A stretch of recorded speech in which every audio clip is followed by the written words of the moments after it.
राधे कृष्ण दोस्तों, आज हम सुनेंगे मोक्षदा एकादशी की व्रत कथा। तो जो लोग चैनल पर नए हैं वो चैनल को सब्सक्राइब करें। तो चलिए शुरू करते हैं मोक्षदा एकादशी। मोक्षदा एकादशी व्रत कथा। गोकुल नाम के नगर में वैखानस नामक राजा राज्य करता था। उसके राज्य में चारों वेदों के ज्ञाता ब्राह्मण रहते थे। वह राजा अपनी प्रजा का पुत्रवत पालन करता था।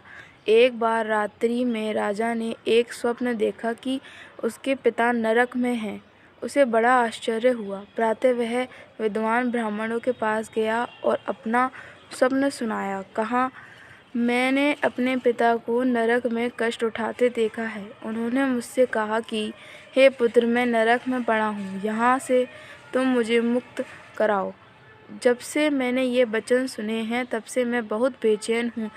चित्त में बड़ी अशांति हो रही है। मुझे इस राज्य, धन, पुत्र, स्त्री, हाथी, घोड़े आदि में कुछ भी सुख प्राप्ति नहीं होती।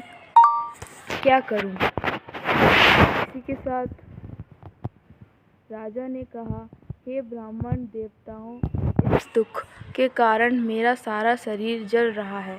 अब आप कृपया करके कोई तप, दान, व्रत आदि ऐसा उपाय बताइए जिससे मेरे पिता को मुक्ति मिल जाए। उस पुत्र का जीवन व्यर्थ है जो अपने माता पिता का उद्धार न कर सके। एक उत्तम पुत्र जो अपने माता पिता तथा पूर्वजों का उद्धार करता है, वह 1000 मूर्ख पुत्रों से अच्छा है। जैसे एक चंद्रमा सारे जगत में प्रकाश कर देता है, परंतु 1000 तारे नहीं कर सकते। ब्राह्मणों ने कहा, हे राजन, यह पास ही भूत, भविष्य, वर्तमान के ज्ञात पर्वत ऋषि का आश्रम है। आपकी समस्या का हल के जरूर करेंगे।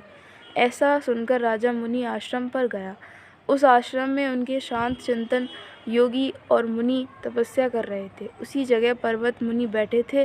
राजा ने मुनि को साष्टांग दंडवत किया। मुनि ने राजा से संगोपांग कुशल पूछी। राजा ने कहा कि महाराज, आपकी कृपा से मेरा राज्य में सब कुशल है, लेकिन अकस्मात मेरे चित्त में अत्यंत अशांति होने लगी है।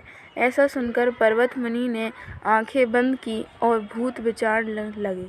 फिर बोले, हे राजन, मैंने योग के बल से तुम्हारा पिता के कुकर्मों को जान लिया है।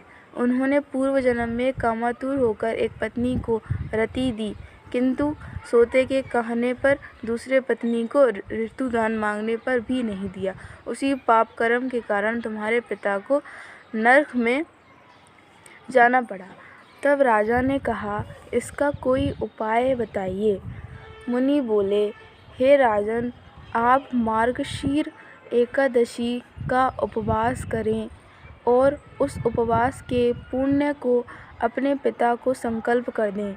इसके प्रभाव से आपके पिता की अवश्य नरक से मुक्ति होगी। मुनि के ये वचन सुनकर राजा महल में आया और मुनि के कहने अनुसार कुटुंब सहित मोक्षदा एकादशी का व्रत किया। इसके उपवास का पुण्य उसने पिता को अर्पण कर दिया। इसके प्रभाव से उसके पिता को मुक्ति मिल गई और स्वर्ग में जाते हुए वे पुत्र से कहने लगे, हे पुत्र, तेरा कल्याण हो।